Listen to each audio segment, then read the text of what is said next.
Ibu ngambil di kelas 3. Biar nanti kalau waktu udah jenjang SMP atau SMK atau SMA itu udah paham apa sih pembelajaran IPS. Nah, di sini Ibu akan sosialisasi tentang itu ya. Mohon bantuannya semuanya ya anak-anak. Ya. Nah, langsung kita lanjut ya. Dalam pembelajaran IPS itu bermacam-macam ya. Tahu IPS enggak? Tahu pelajaran IPS enggak? Tahu? Tahu enggak? IPS itu banyak banget cabangnya. Apa aja cabangnya IPS? Ada tentang sejarah, ekonomi, sosial, budaya, dan masih banyak lagi. Tapi dirangkum menjadi satu, yaitu menjadi pelajaran IPS. Apalagi kalau tentang sejarah. Biasanya kalau waktu SMP atau SMA itu bakal diajak di museum mengenal tentang sejarah-sejarah Indonesia. Sejarah-sejarah itu ada di Indonesia, ada yang di dunia.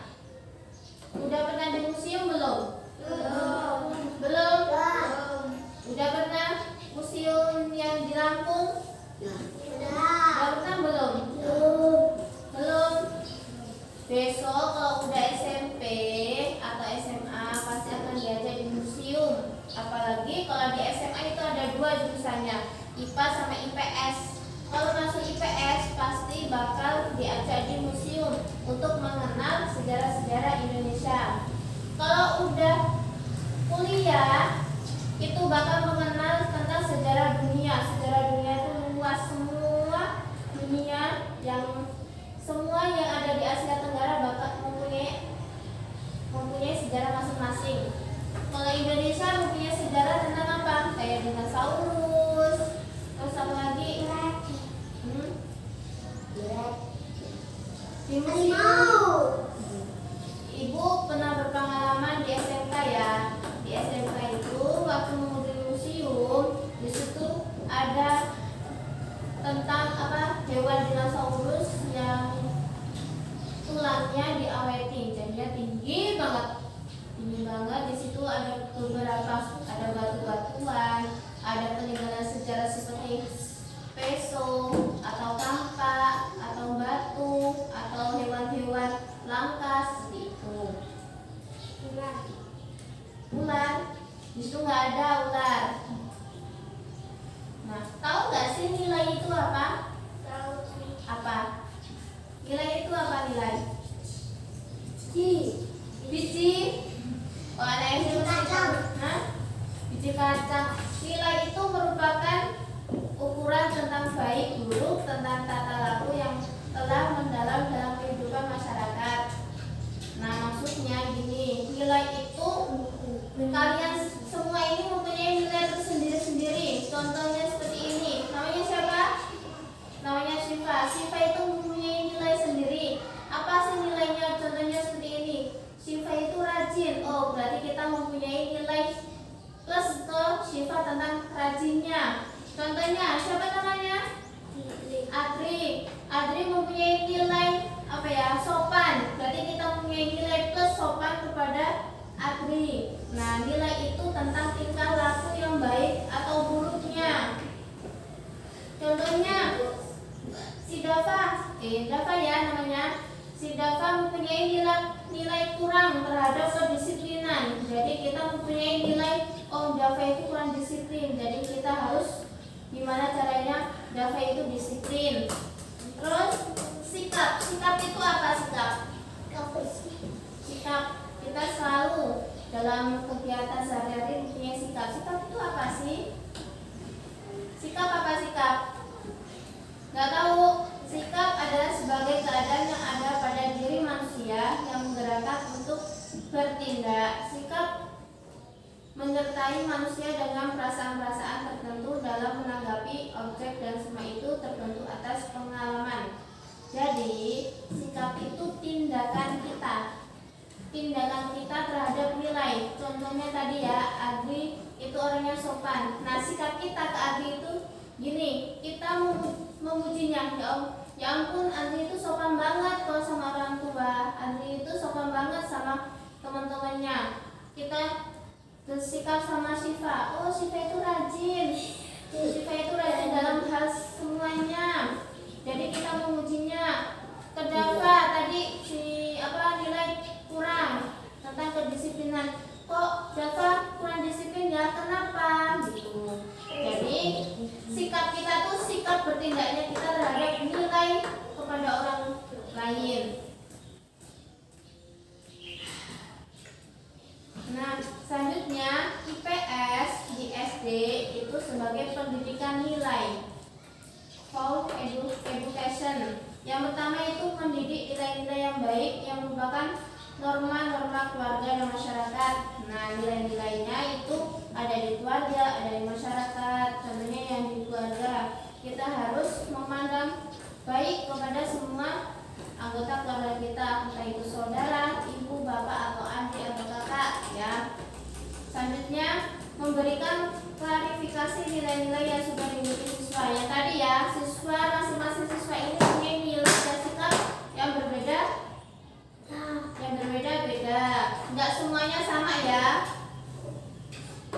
Yang ketiga, nilai-nilai inti seperti menghormati hak-hak perorangan, kesetaraan, etos kerja, dan martabat manusia sebagai upaya membangun kelas yang demokratis. Jadi gini, inti dari pendidikan IPS dinilai itu jadi gini. Semuanya kalau ada orang tua, kita jalannya harus seperti apa? Agak bungkuk ya. Kayak mbak. Kita harus jalannya bungkuk ke yang lebih tua ya, lebih tua dari kita. Kalau jalan di depannya itu harus bungkuk. Supaya apa? Kita menghormati orang yang lebih tua daripada kita.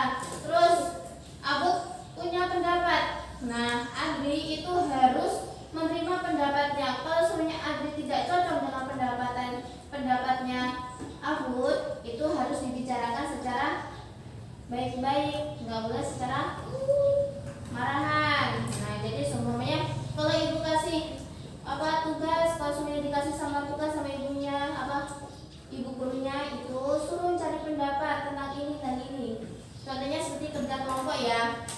Kerja kelompok, nah satu kelompok pendapatnya ini, duanya yang ini, tiganya yang ini. Nah, itu harus jadiin satu, disinkronkan menjadi yang lebih baik. Itu gimana sih kerja kelompoknya? Paham? Jadi kalau besok-besok dapat tugas sama ibu guru, itu harus apa? Kerja kelompoknya harus dikerjakan dengan baik-baik. Pendapat orang lain itu harus dihargai, nggak boleh diejek, nggak boleh jadi tertawaan ya. Selanjutnya IPS SD sebagai pendidikan multikultural. Di sini mendidik siswa bahwa perbedaan itu wajar. Udah pernah dikasih materi tentang perbedaan agama, budaya, sosial. Nah, di sini itu perbedaan, mendidik siswa bahwa perbedaan itu wajar. Contohnya seperti ini. Si Dava itu orang non-muslim, Adri orang muslim. Walaupun satu kelas ada yang non-muslim, itu nggak boleh dikucilkan, harus saling menghormati. Entah itu perbedaan budaya, sosial, ataupun agama, itu tetap kita harus saling menghormati. Nggak boleh dikucilkan, nggak boleh dianiaya, nggak boleh ditertawain. Terus apalagi? Nggak boleh apalagi? Perbedaan agama atau budaya sosial. Yuk. Nggak boleh diapain lagi. Pokoknya kita harus saling menghormati dan menghargai satu sama lain, entah itu perbedaan dalam budaya, sosial, agama, ataupun yang lainnya. Selanjutnya itu menghormati perbedaan etnik, budaya, agama yang menjadikan kekayaan budaya bangsa. Di Indonesia itu banyak sekali budaya, entah itu budaya, entah itu agama, entah itu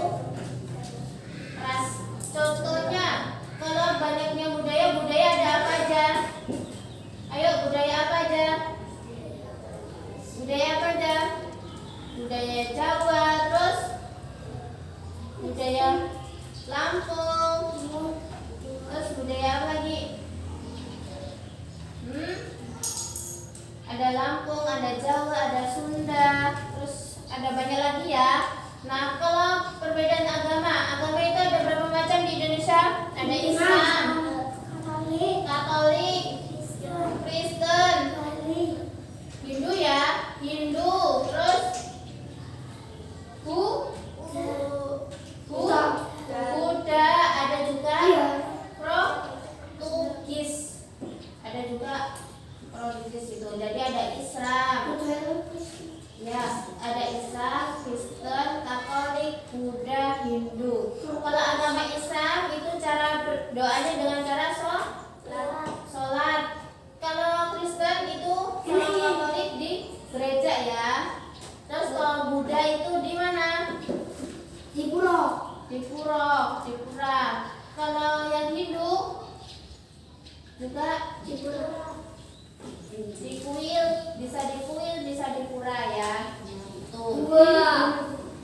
Kuil itu kayak seperti di pura, tapi kuil itu kayak kalau yang pura kan tahu bangunan-bangunan yang tinggi-tinggi kan. Nah, kuil itu sama, tapi dia tempatnya kayak itu, kayak semacam rumah, kayak gereja, tapi lebih bangunannya lebih ke zaman dahulu. Jadi dia masuk di rumah itu. Kalau kuil sebenarnya tuh sama-sama kayak pura. Bedanya kalau pura kan nampak gitu ya. Kalau kuil itu agak dia tempatnya agak ke dalam, nggak menampakkan di pinggir jalan atau gimana. Biasanya kalau pura-pura kan di pinggir jalan banyak kan. Nah, itu biasanya pada orang Bali ya, orang Bali. Ada juga yang agama Konghucu, tahu Konghucu? Biasanya itu agamanya orang Cina ya. Biasanya kalau berdoa pakai lidi yang dibakar itu. Tapi namanya bukan lidi ya, apa gitu namanya? Bukan kembang api. Terus selanjutnya itu persamaan dan keadilan dalam perlakuan terhadap kelompok etnik atau minoritas.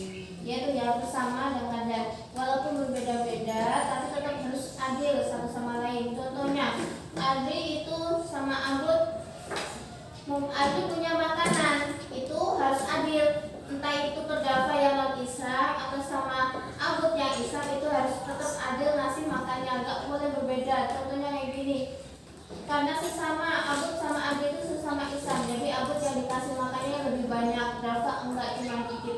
Jangan seperti itu, harus tetap adil. Entah itu perbedaan agama, budaya atau yang lainnya, itu harus tetap adil, harus sama, nggak boleh beda-beda. Yang ketiga yaitu IPS SD sebagai pendidikan global atau global education. Yang pertama, menjadi siswa akan kebinakaan bangsa, budaya dan peradaban di dunia.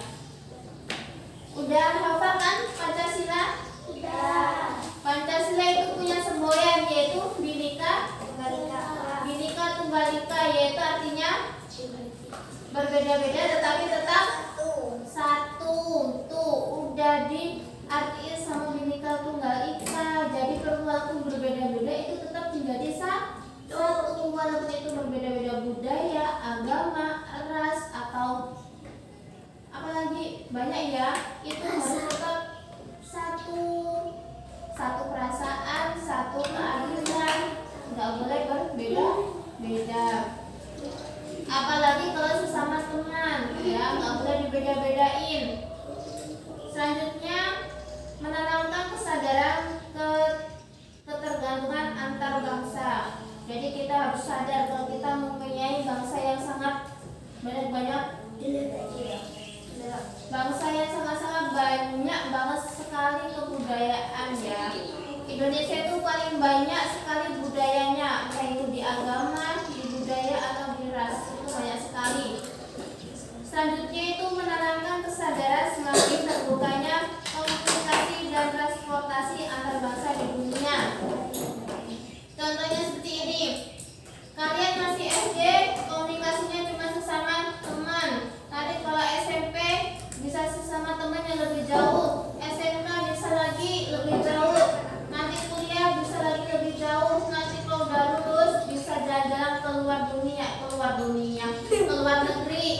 Nah, kita bisa komunikasi sama orang-orang luar. Wah, itu yang ditunggu-tunggu. Bagaimana sih perbedaan budaya tentang di luar negeri? Apakah sama seperti yang di Indonesia?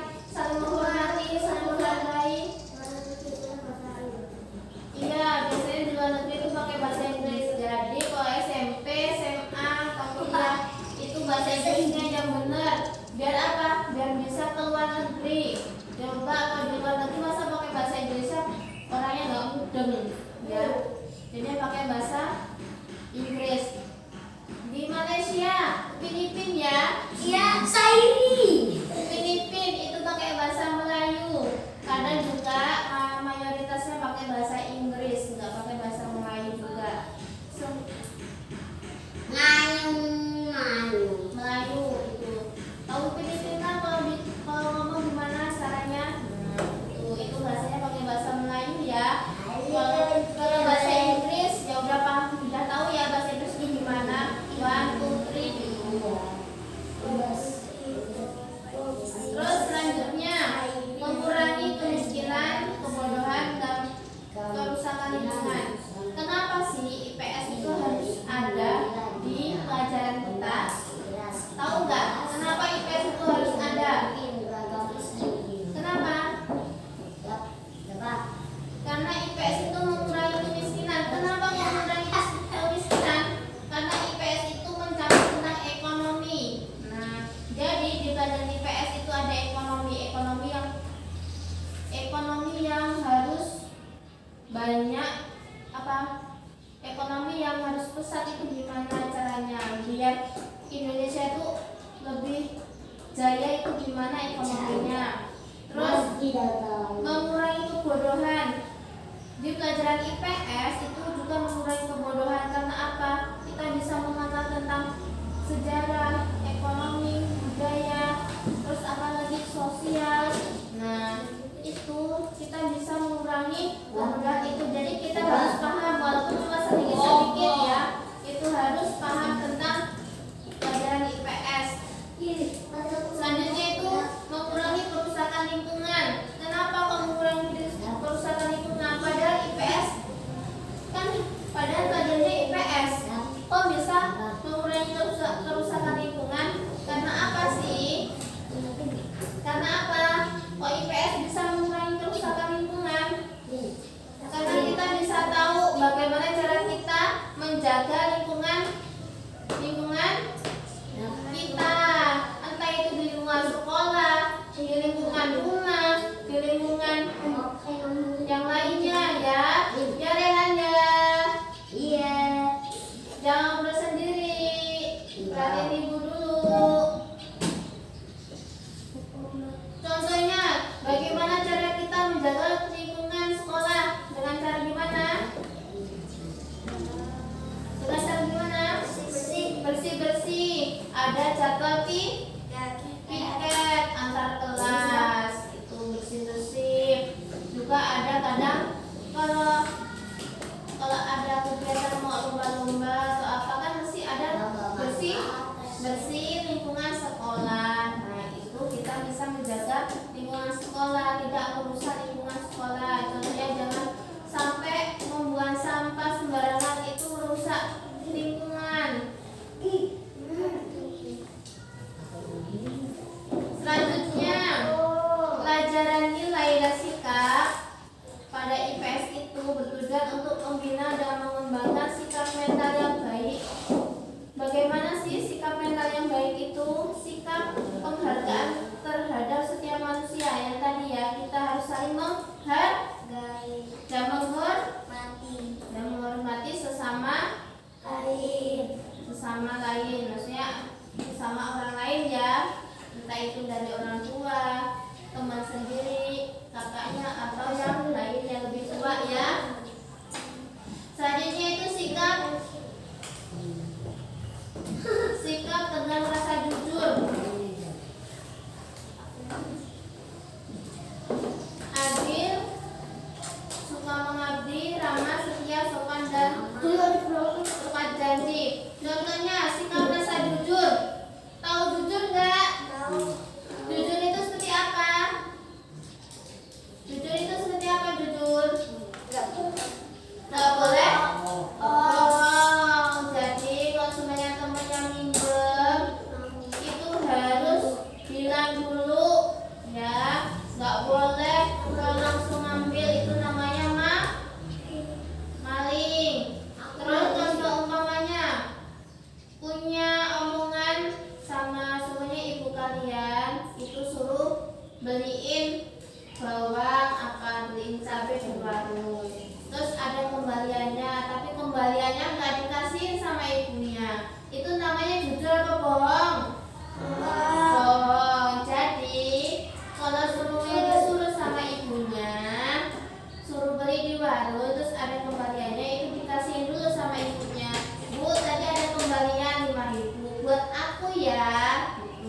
Jangan langsung diambil.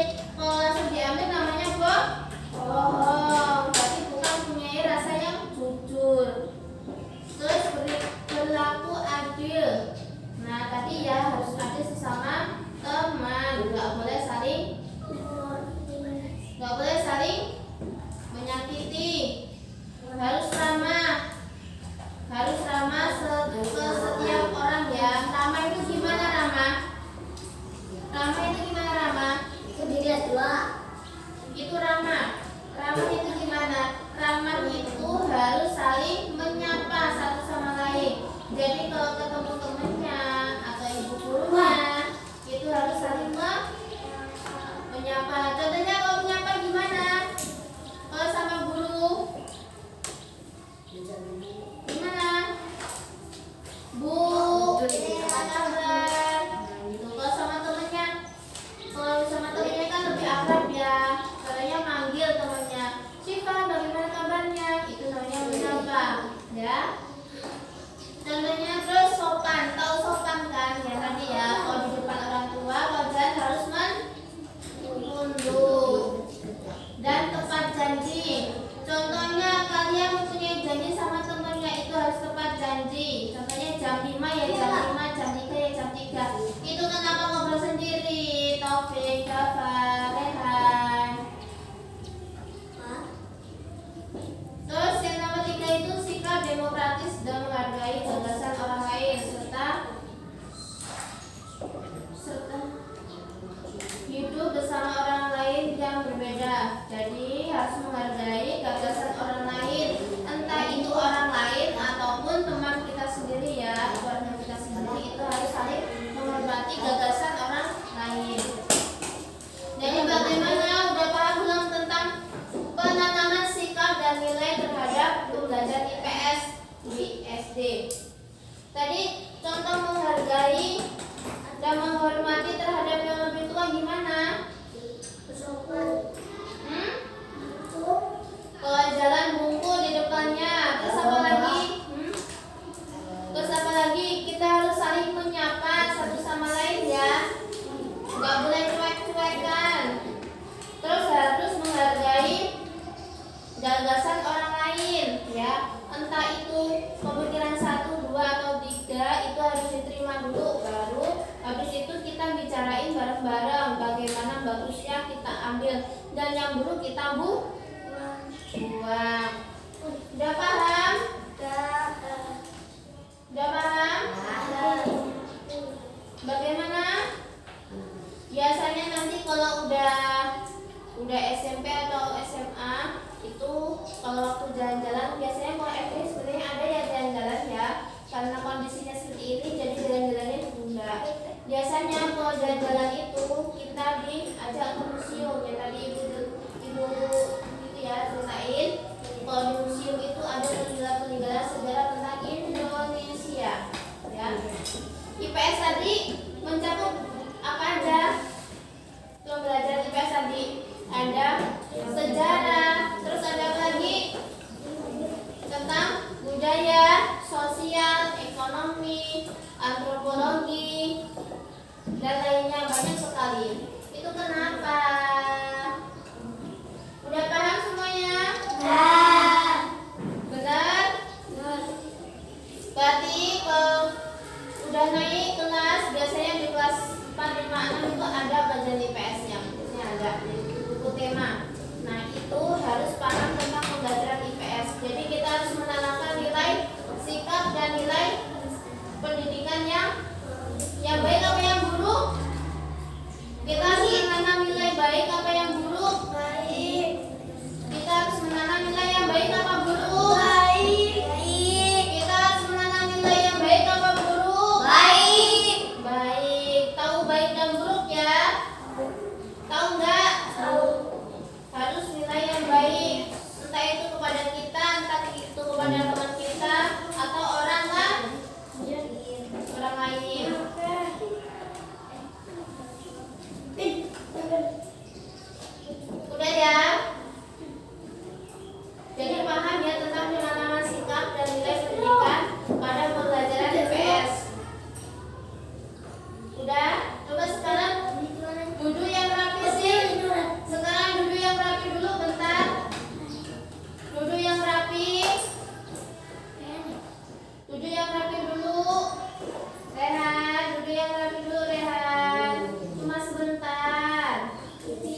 Berarti kalian nggak punya menanamkan sopan santun.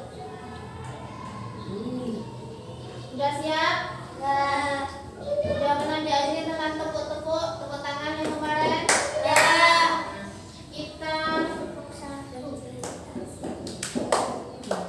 Kita mainan lagi. Udah siap? Konsentrasi. Tepuk 1, tepuk 2, tepuk 3. Udah pinter ya? Coba konsentrasi. Tepuk 3, tepuk 2, tepuk 3, tepuk 1.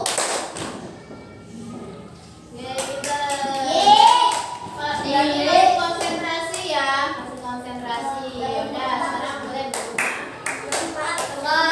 Tadi kesusahan ya. Sekarang makasih. Tadi semuanya udah mulai konsentrasi. Udah, ya duduk. Konsentrasi. Udah duduk. Terima kasih waktunya buat ibu ya tentang sosialisasi bagaimana penanaman nilai dan sikap pendidikan tentang pembelajaran IPS di sekolah dasar, yaitu di sehari-harinya kita. Jadi jangan lupa ya, jangan lupa pesan dari ibu, kita harus saling menghargai satu sama lain, harus sopan santun, jujur, terus apa lagi ramah ya. Jangan sampai ada permusuhan di antara teman-temannya. Nggak boleh. Yaudah, ibu akhiri. Wabillahi taufiq wal hidayah. Wassalamualaikum warahmatullahi wabarakatuh. Ulangi, nggak semuanya. Itu dulu yang bener dulu. Rati, Rehan. Katanya saya menghargai. Ibu salam